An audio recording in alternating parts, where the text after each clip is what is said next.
Okay, we're recording. Hey. Recording? Yeah. Okay. So hello everyone, welcome back to the River News Roundup podcast, where we take the most memorable stories from this issue and we discuss and debate them with our little panel. Here we have Holly Kingham and Jackson Hall, and we're going to be talking through some of the stories from this issue. So the first one is our cover story. It's about STIs at university, and it found that a significant amount of students do not always use condoms or protection, knowing the risks of not doing that. This was after a survey that a lot of students filled out. I think we had like 110 respondents or something. And that also some students are still unaware on how to be tested and stay safe. So I think our first question will be, do we think that STIs are spoken about enough at university? See, I will say that the story kind of shocks me. I don't know. I don't ever, maybe it's just because the way I was raised, it was like beaten over my head constantly. Like, you have to always wear a condom and you have to, be tested all the time. It was very important in like my household. But yeah, I guess maybe there's like not enough chatter about it. Maybe it could be helpful for the university to like do more kind of educational things. I don't know what the word I'm looking for is, but yeah, to spend more time talking about it, making people aware not only of it, but to remind them that it is something that can I don't want to say ruin your life, but it could. Mm-hmm. Yeah, I always feel like at school as well, we were really taught about it and there was a lot of conversation and it's very open. And then coming into uni, I think students probably talk about it amongst themselves, but in terms of like lecturers or people that are like meant to look after you at university, like it doesn't really get spoken about that much.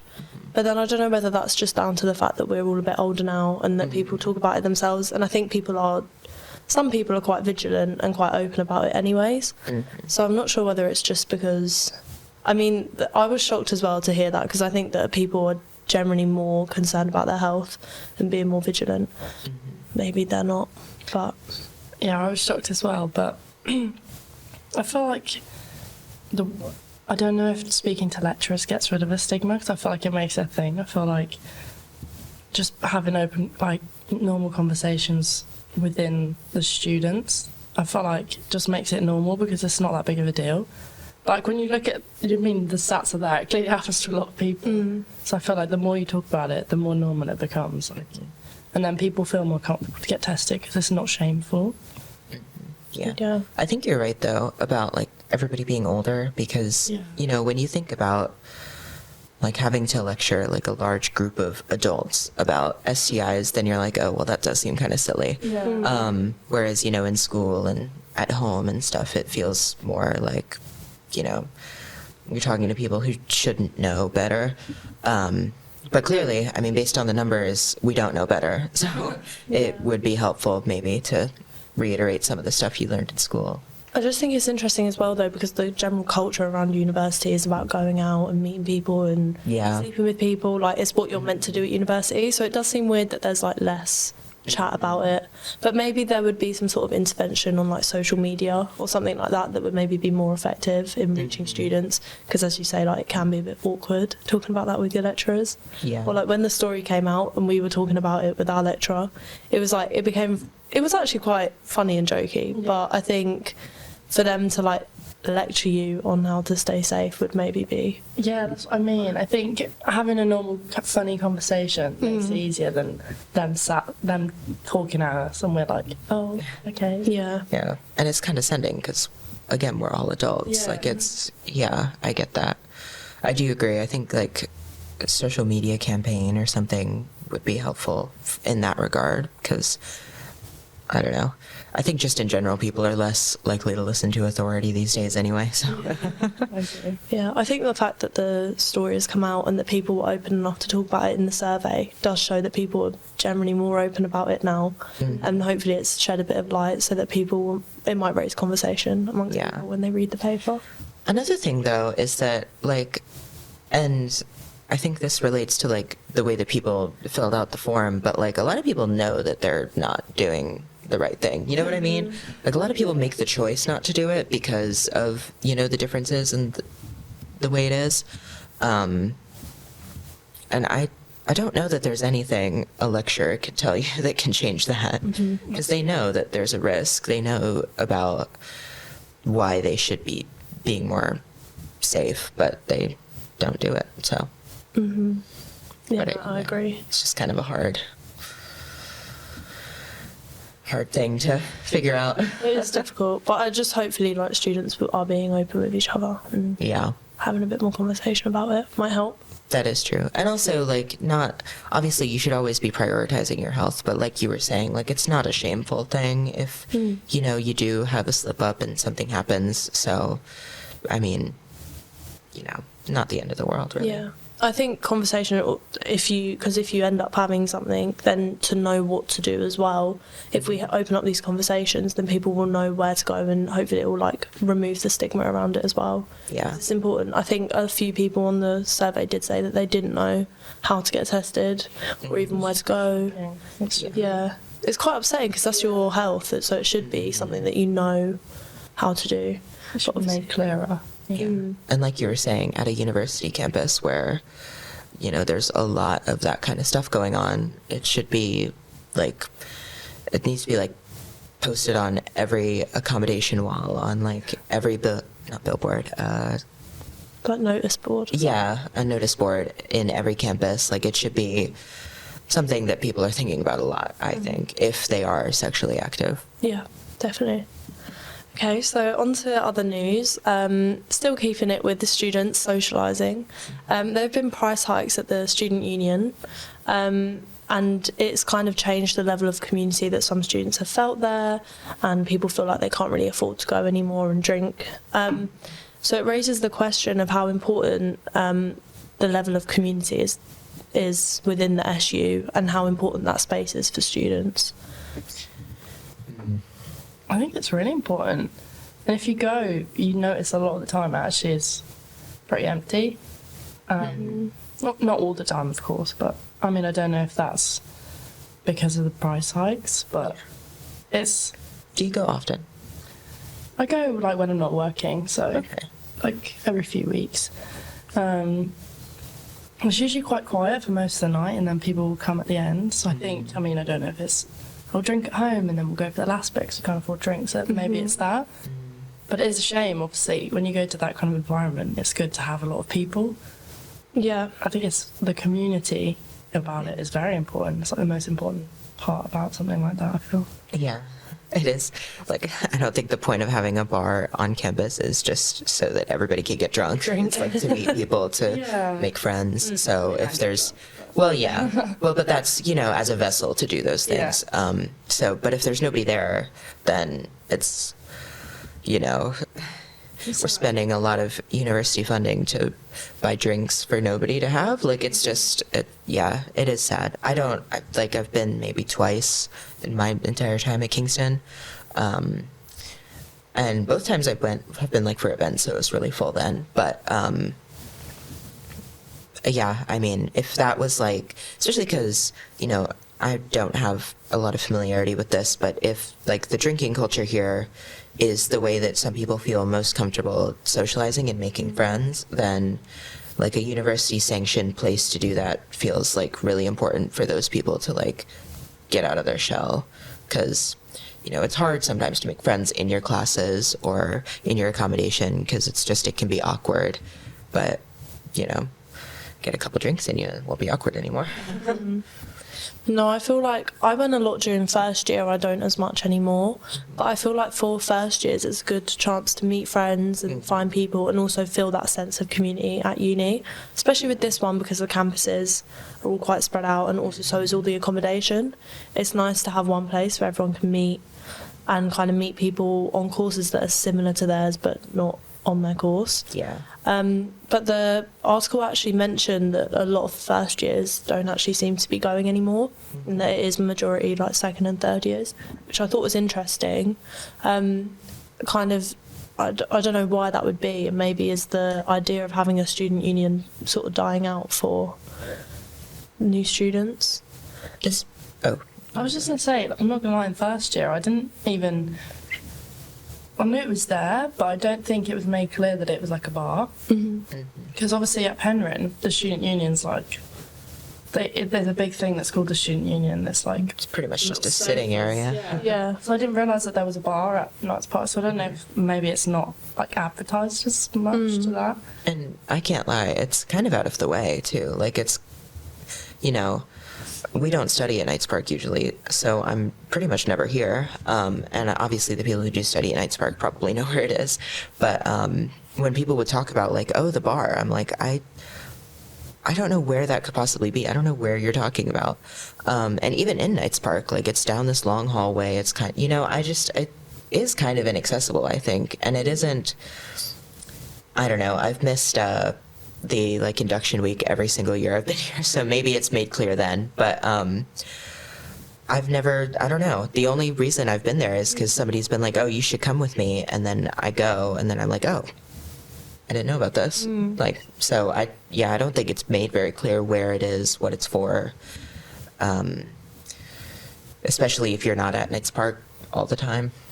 Is there, Well, I could be mistaken, is there one at Kingston Hill as well? Yeah, I've never been though, so I don't know what it's like. I think it's slightly different. I went once. It's a very similar vibe. Well, I don't know though, because we went to an event there. So a lot of people from Knights Park, we all started drinking in Knights Park and then went there. Okay. But it was a similar vibe. It was a bar, and it was like the same drinks and stuff like that. So I also wanted to ask the question about social media and whether we think that having a community or a sense of community on social media, because there are a lot of groups and things like that, if that's maybe taking over, and if we think that that's good or bad, do we think that it's still important that we have somewhere where people physically meet, or is it good that we now have that connection through our mobile phones?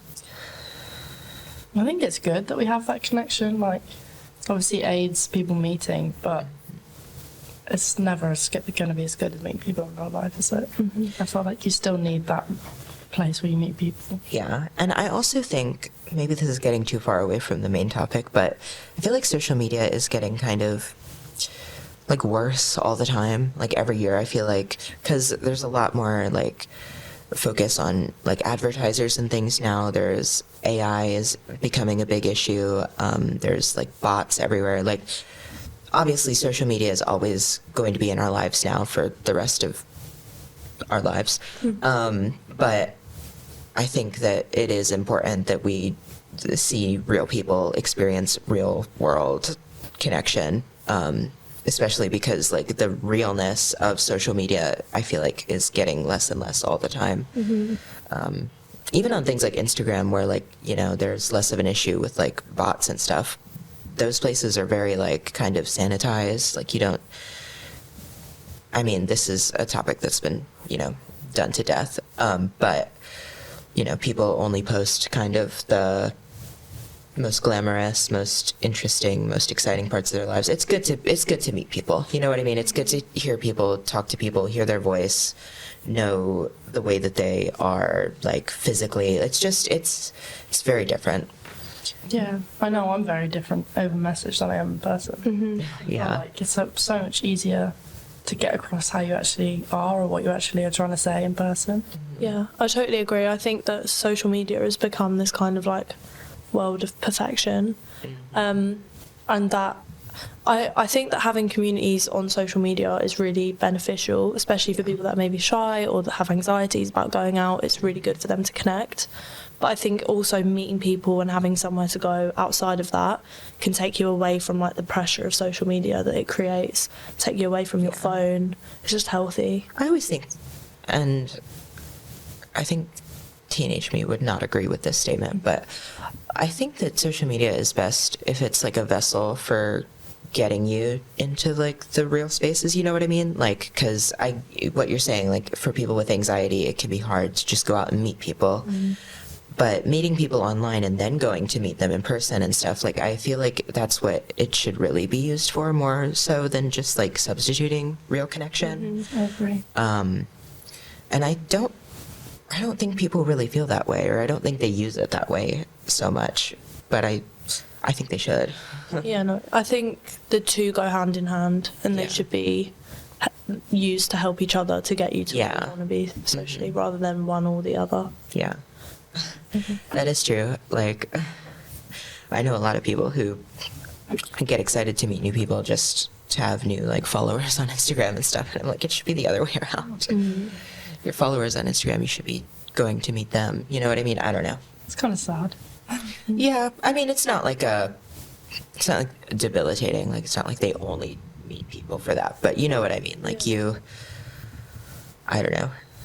We get so, like, interested in seeing the numbers go up sometimes. I don't know. There's so many things wrong with social media, even though it's like such a great, like, I don't know, great asset to our lives now. There's so many things about it that are just so, like, antisocial, and so, which is ironic, and so, like, I don't know, that just removes the human element of it, I think. Unrealistic is Yeah. what it feels, is that you're constantly trying to be something that isn't realistic. You can't Yeah. achieve perfection. A lot of people are really competitive about it, and it's like, you know, especially if you look back at like Facebook or MySpace and things, like these are, you know, well, okay, I wasn't really around for those, but I can't imagine that people were like, oh, I have more Facebook friends than you do. Like, it was supposed to be about friends. It was supposed to be about having a way to keep in touch with people you knew in real life, or meeting people on there that maybe you could then meet in real life.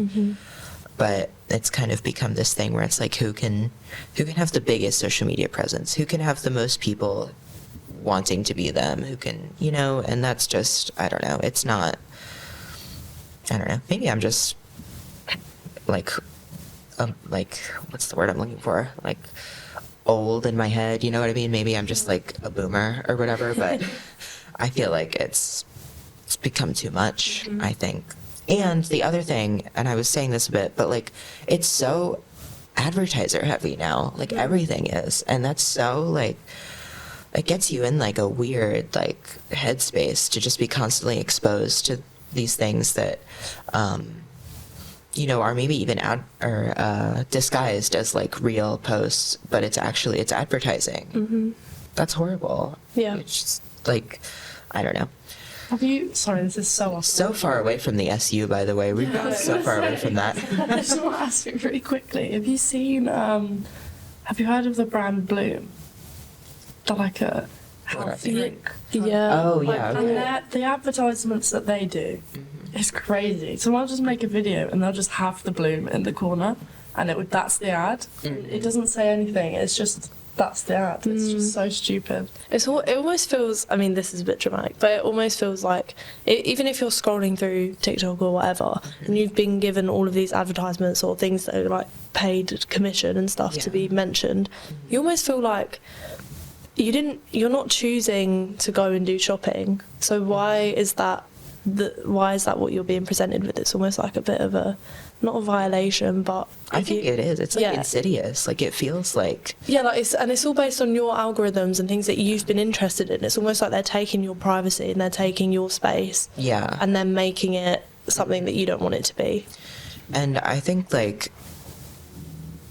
we were saying, like, it's turning something that's supposed to be about connection and, you know, friendship and keeping in touch with people, and turning it into like a capitalist venture, which is just, and that is kind of also echoed with like the wanting more followers, because when you get more followers you can get brand deals, or if you're on Twitter you can monetize your tweets and get probably, I don't know, like 30 cents for a tweet 40 million people have seen or something, I don't know.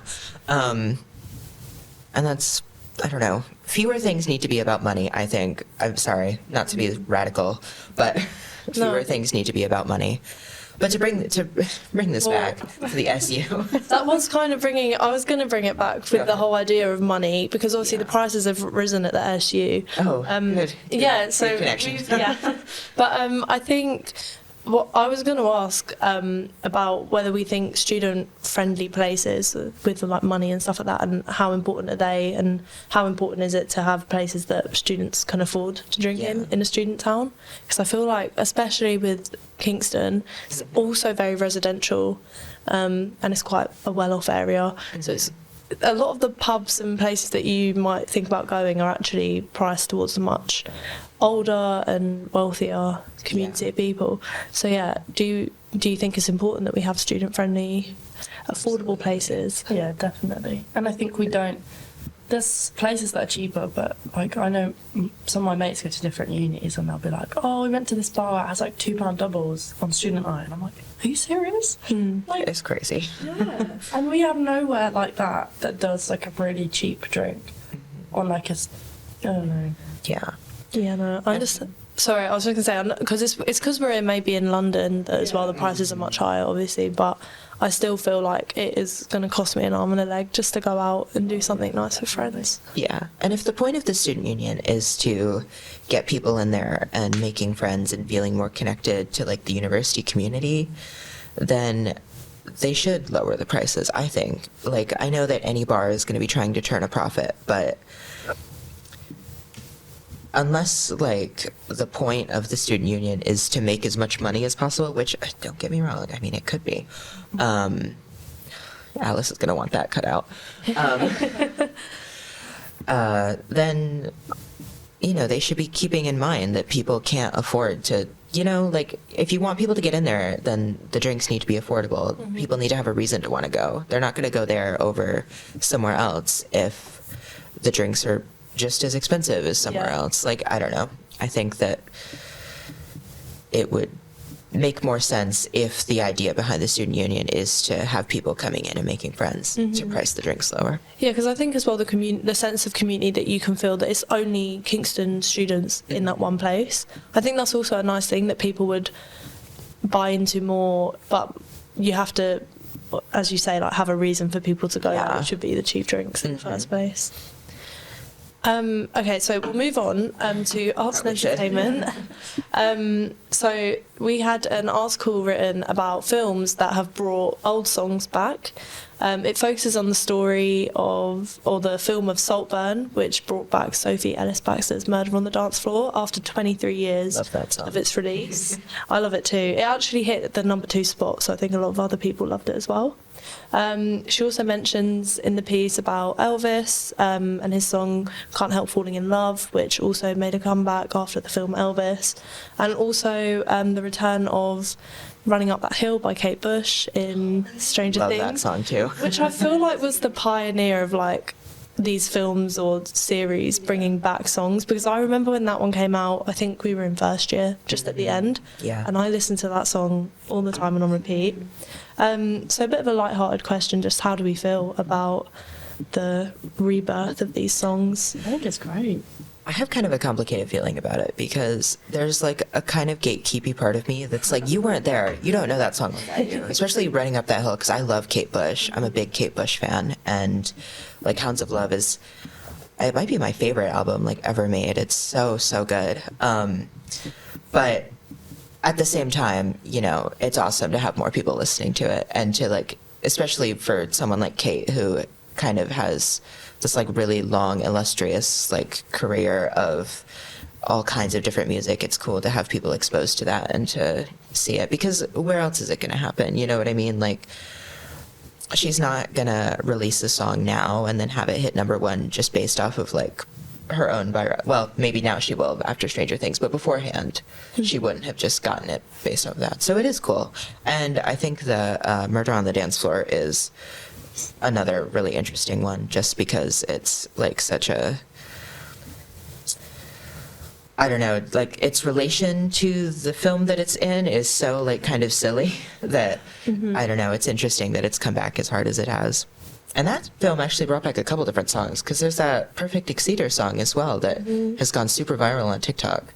I think banger, by the way. Is that like a dancey one? Yeah, it's like 1, 2, 3, 4. I heard as well a lot of people were really disappointed though that they didn't bring back Lily Allen and The Fear in that film. I think a lot of people thought that would be a good fit, and I'm a bit sad about that. I love that song. I just love Lily Allen. Yeah, but I mean Lily Allen. She needs to come back. I think 100%. She would.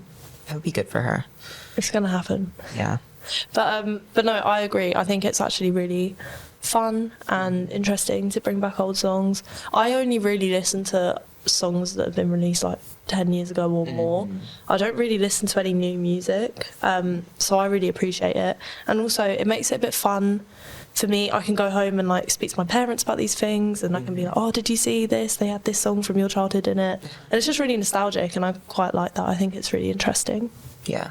And for big fans of those artists as well, like it's, you know, I made the joke about being like gatekeepy, but like it can also be like a really awesome thing because, you know, in the wake of Running Up That Hill going viral again, Kate Bush reissued all of her albums on CD and vinyl. And I think Sophie Ellis-Bextor has been on like a couple different like late night kind of shows performing the song. Like it is a cool time to be a fan of those artists, even if you have been for, I mean, for those kinds of artists, 30, 40 years, like it brings it back in a way that it wouldn't have otherwise in all kinds of different ways. So it's really cool for someone who is maybe a big fan of those artists but never thinks that they're going to be able to like get to experience them at their prime, and then suddenly they're at their prime again.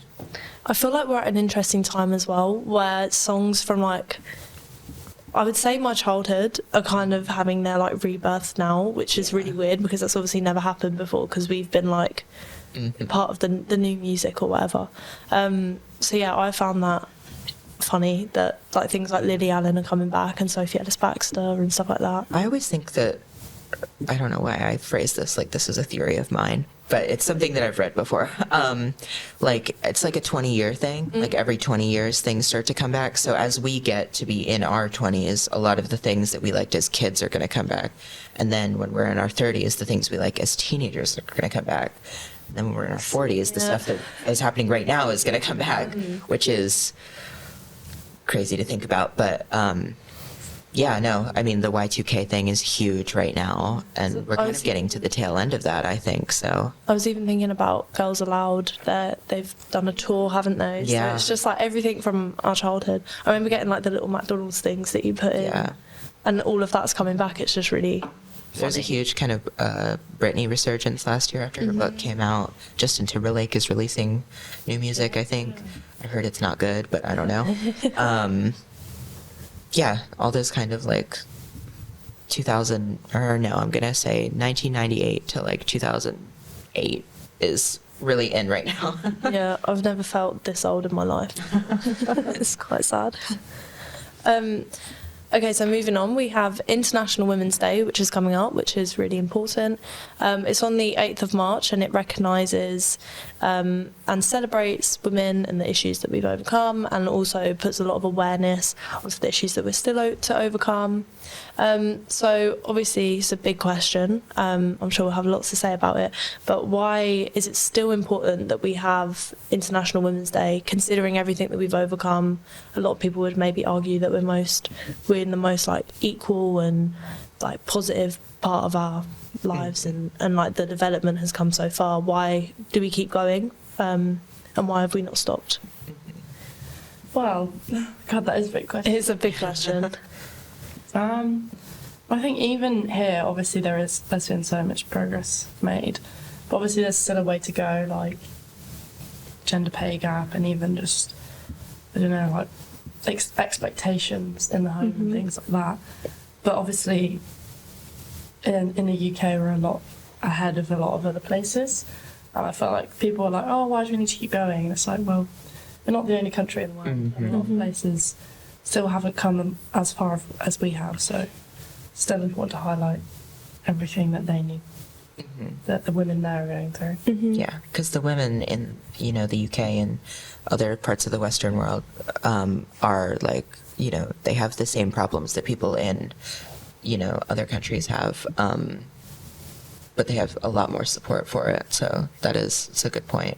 What I was also going to say, though, is that I feel like, maybe this is just because I'm online too much, but like for like every like significant stride there is in like feminism, there is like a serious pushback from a certain type of person. And I'm not even like, I can't even just say men, because there are women who do it too. But I think it's really important to continue, like, you know, what am I trying to say? Like highlighting the importance of centering women, because there are people who like legitimately like hate anything to be for women, to be by women, to be about women, and I really can't imagine why it's like more than 50% of the population. So I don't know what those kinds of people think is going on, but yeah, no, I mean, keep it in the conversation, because other people are going to keep it in the conversation in a negative way, so we got to keep it in a positive way. I think it's good as well, though, that if people do have that kind of different mindset, that they're still able to talk about it. Like having International Women's Day would bring out conversation with them as well, and maybe we could all find a middle ground, or well, not a middle ground, but we could all kind of try and understand each other and really try and move forward and kind of keep going. There was a piece about that, not in this upcoming issue, but the one before, about, do you know what I'm talking about? So I think I was going to mention. I'll go ahead then. No, you go, in case it's like different. I didn't really have anything to say about it. I was just going to say there was a piece about like the kind of radicalization of like a lot of young boys against women. Like not necessarily, yeah, exactly. That's like the kind of person I'm talking about, like these people that are really dead set on making sure that, you know, all the progress that has been made for women is reversed or stopped. And so it has to continuously be said, like, no, we need to keep making progress, because, like I said, more than 50% of the population, like, it's not a small thing.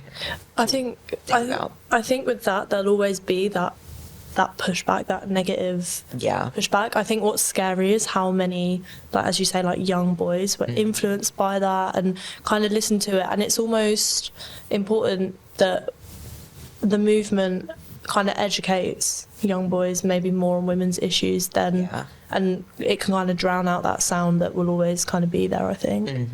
But I think as well, I wanted to mention that there are, I think there are a lot of kind of small little things that are really, they seem inconvenient and they seem unimportant, that still haven't really changed. I'm doing like a magazine on healthcare, but just even about that, and also for the paper there's a piece on PCOS and how a student is struggling with it, and how there's very little help and support out there, and there's not a lot of people understand these kind of conditions and stuff like that. I think that's really, it seems so minor and insignificant, but actually if it's your health, it becomes your life. And if you go to your doctors and they don't understand your condition, or they don't know the best treatments for it, it can be really, can almost feel a bit demoralising and a little bit discouraging. And I think issues like that are really important to keep mentioning and to keep getting out there.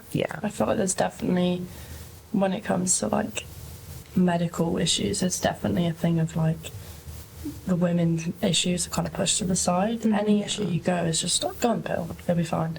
And obviously that doesn't solve everything. And there's not a lot of actual resolutions to so many women's issues, because I don't know, like the NHS just doesn't seem to get. Obviously they do, but like, well, it seems to be based. The government only released a women's health strategy, I think, last year. Which is insane. It's crazy, because it's not like we're new. We've been here the whole time. But I think as well, just even like making that difference, that men's health is different to women's health. Even mental health, I think they're very different as well. That it needs to be addressed separately, and I think that that's a positive outcome of feminism and keeping it in the conversation. But I think when you said about mental health, I think that comes in relation to like menstrual health, like the way a woman's body and a woman's mental state changes throughout the month as she goes through her cycle is crazy.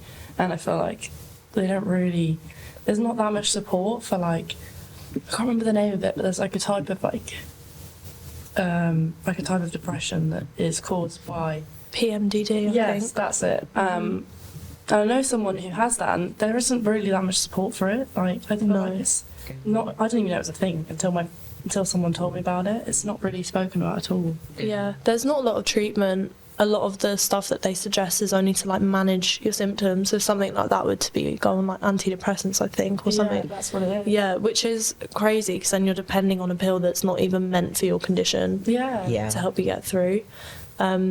But yeah, I think, and even things like later on with like menopause and stuff like that, I know that that's becoming a big thing for like a lot of older women, but I feel like younger women need to know about stuff like that now, because it is something that we're going to face in our health. Yeah. There are things that you can do now that will probably like lessen the impact of it, or just even, well, I feel like just generally being healthy would lessen the impact, so to know that would be important, but I think also to know what to expect would really help a lot of people. And it doesn't always come at the same time either, so it would be helpful for people to be educated on it before they're in the middle of it. And I think it's like talking about like menstruation, it's like there's still so many like negative like stigmas around it as well. Like there's obviously 1.5 million stereotypes about, you know, the way that it impacts people, which is like so like 1950s to me. I don't know, it's so outdated feeling, but it really does persist, which is just crazy to me. Yeah, I think as well, I wanted to mention like certain films as well that, and like pop culture moments and stuff like that have come out that I think have also helped maybe definitely make women aware of the position that they're in. I think when I watched the Barbie film, I was like sobbing at it, because it made me realise that there is a lot of like social pressure on women, that maybe, not that men don't have social pressure, like I think they do, but it's not, ours isn't spoken about at all and stuff like that. So I just think as well, it's them sort of, I know it seems like a really silly film about a toy, but it actually really wasn't. And then things about as well, like the Oscar nominations after that and the awards and everything after, was just very telling that there's still change that needs to be made. And also the jokes, I can't remember what awards show that was at. Oh yeah, he made a joke about it that being just about a doll with boobs or something. Yeah, just things like that. I just think, how is that still happening now after a film like that has been so like groundbreaking? But yeah.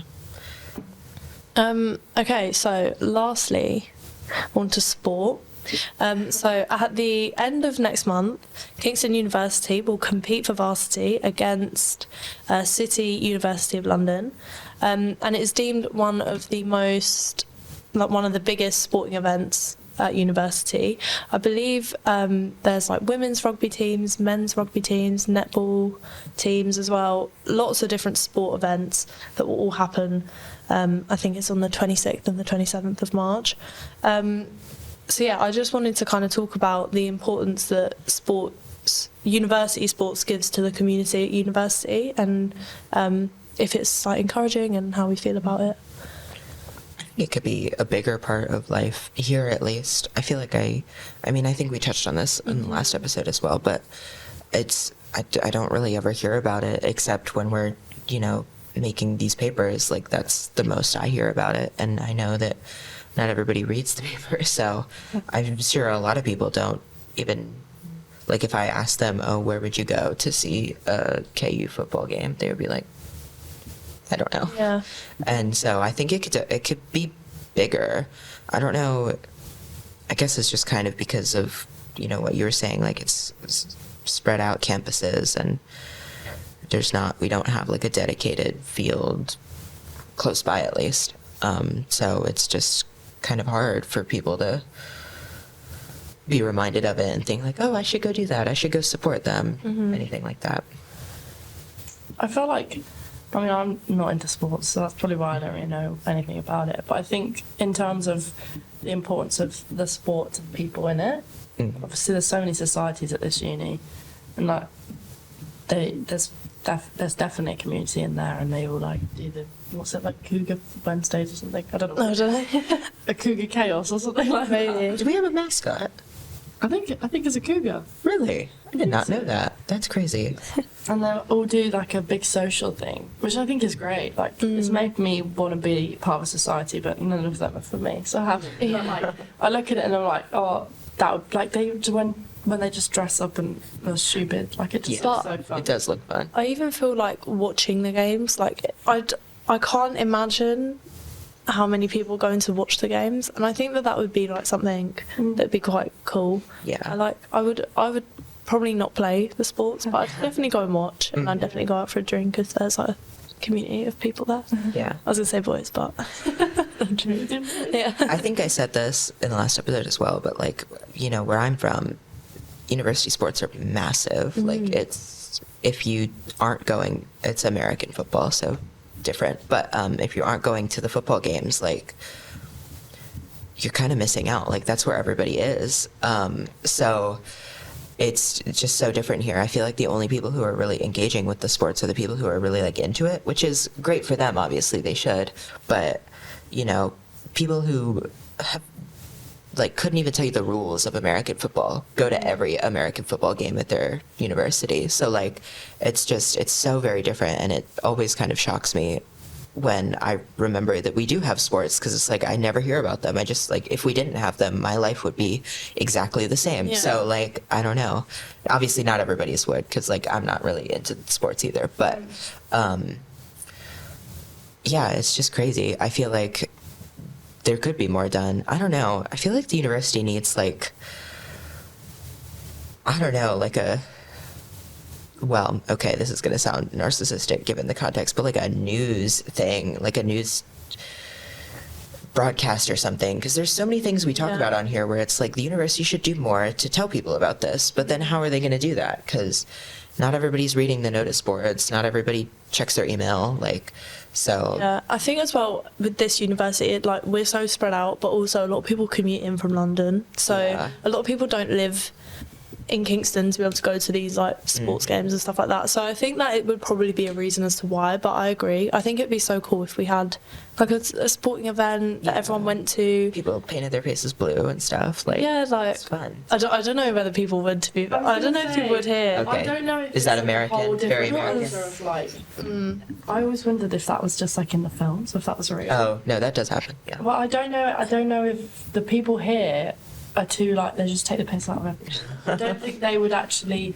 commit to that, No, I which feel is like- a shame, because I feel like that looks so much fun when everyone's together, but I feel like Yeah. it's a different culture here where Well, I feel it like would happen. watching a sports game, or, like, especially with football, like, there's a certain group of people in the UK that watch football, Yeah. and it's not very inclusive and it's not very open. So maybe that is also why we don't really have that here, because I just think the people that would attend university would be people that aren't necessarily, like, behind a niche football team. I think if you're behind quite a niche football team, you've got to be quite involved in football, and not everyone here is, especially with this being, like, it's a very artsy university as well. Yeah. A big impact on it. So, yeah, but I think maybe then some sort of events within arts and stuff like that would also be beneficial for students.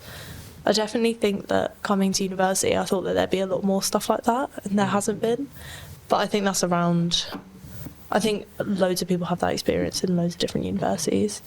I think also, this is kind of random, but, like, opportunities to do things, like, in sports that don't mean, like, joining a sports team and having to play every weekend or whatever, I think would, like, do a lot for a lot of people. Because I know a lot of people who, like, you know, they don't really have time to go to the gym, or, like, they just don't want to, which is fair.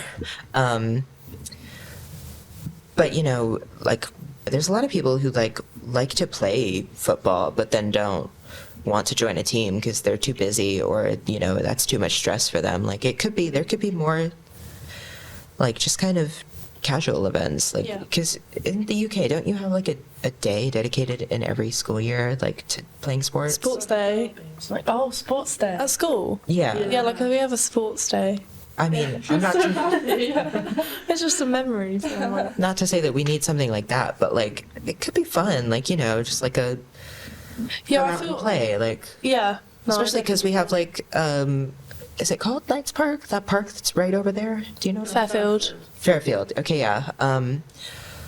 Huge fields they have football goals in them, don't they? Yeah. Like, Yeah, I think you have to rent book them. them. Yeah, because they do. Well, the university certainly has enough money. True. No, because I live on that, and they have like Sunday league football every Sunday. Yeah, I always hear them Yeah, shouting. love it. I just feel like it would be nice, like, you know, Tuesday evening or something, come and have a fun little football game, and we'll pick teams, and I don't know. I just, like, that's more interesting to me than, like, Like do serious. like a tryout, and then, you know, like, and I don't training. wanna, That puts a lot of people off the trials. I went to netball tryouts in first year, and it's very, like, What is netball?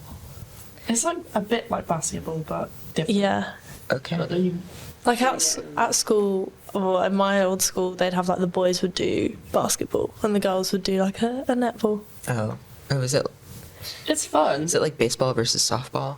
Is that I don't know. I don't know. Oh, It's okay. like, I would say probably Cultural netball is divide. probably more aggressive than basketball, especially the girls we played with. Like, But there's very much a thing of like, I don't know, in my school at least, this is how I view it, because the netball girls were the girls that like stuck together and no one was allowed in.